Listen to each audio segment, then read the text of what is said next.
Vediamo Carlos e gli amici di Carlos.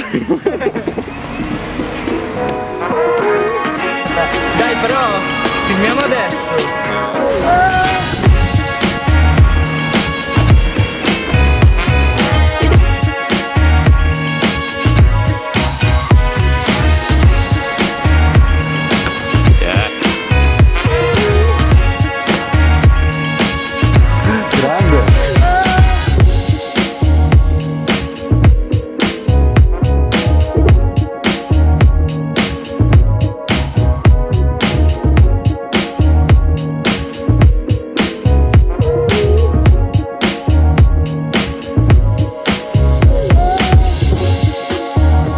Sì, boh, arrivare in cima sarà molto difficile.